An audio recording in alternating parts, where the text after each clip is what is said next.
rough time. It was like 1 a.m. and I was just in my bed, sad, and I just remember crying out to God, like, God, I feel so lonely. I really need somebody, and I need just to feel you in my life again, Father. And then Pup called me and asked me to do this, and so, I mean, I hadn't told him that, but just a little background about this, and just shows how God is really moving in this time of just crisis.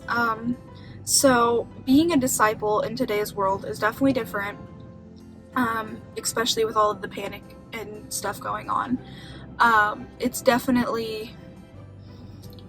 It's not more challenging, but you have to look for more creative ways to do it, because you don't want to put other people at risk, but people like me and the other youth in our youth group, we have the opportunity to go out and you really show through actions, like helping people out. And I know that I've been blessed for people helping out, and just that's kind of what it means to be a disciple in today's world, is just living your life as if everybody was watching you and you want people to look at you and see God.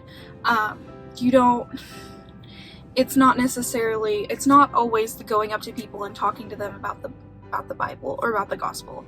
It also goes through living your life that way, and living your life as with God in your heart, and shining that light on others, because people will see that and they're going to want to know what's different. Why are you feeling so peaceful in this time of hardship? Why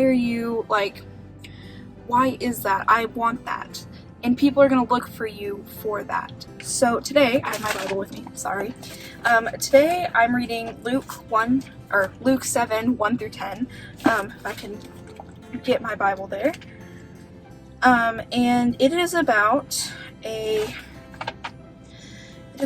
high-ranking Roman official and how he reaches out to God and explains to God sort of his faithfulness and his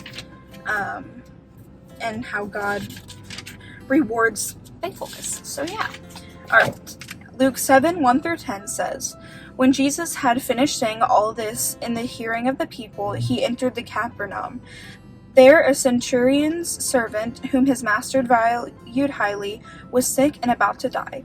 The centurion heard of Jesus and sent some elders of the Jews to him, asking him to come and heal his servant.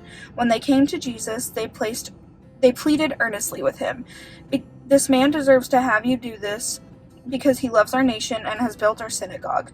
So Jesus went with them. He was not far from the house when the centurion sent friends to say to him, "Lord, do not trouble yourself, for I do not deserve to have you come under my roof. That is why I did not even consider myself worthy to come to you. But say the word, and my servant will be healed. For I myself am a man under authority, with soldiers under me. I tell this one, go, and he goes, and that one, come, and he comes. I say to my servant, do this, and he does it." When Jesus had heard this, he was amazed at him, and turning to the crowd following him, he said, "I tell you the truth, I have not found such great faith even in Israel." Then the men who had been sent returned to their house and found the servant well. So this has a lot of meanings, or not meanings, there's one meaning, but it has a lot of things we could dive into about faith and about trusting God. I think and how those go together and how that helps you live as a disciple.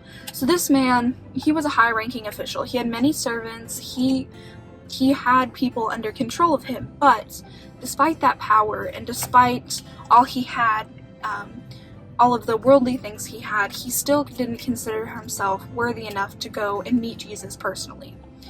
And I think that can speak a lot to us today as we look at, oh, well, that person may have all of the worldly things, but if you look in their hearts, they're humbled. They're humbled in their hearts, and that's how we need to live, and that's what it means to be a disciple, is living with Jesus in your heart and living a humble life for God. And this is not necessarily right now. We can't go out and show and live this life in our schools, but for me, I'm still working, and I try my best to show that in my work and my job. And if you look at this centurion, for example, he didn't just trust God. I mean, he trusted God, but he also put his whole faith in him.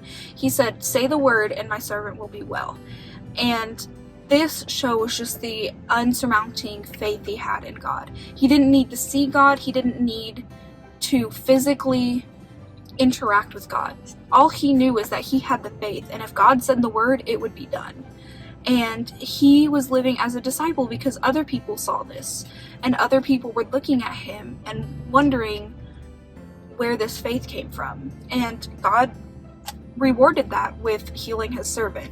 And so I think it's important for us as youth to go out during this time of panic and just put all of our faith in God and live that way through our lives, and just trust God fully and know that Father, if you say the word, it will be done. And just that we go out and we live our lives for God.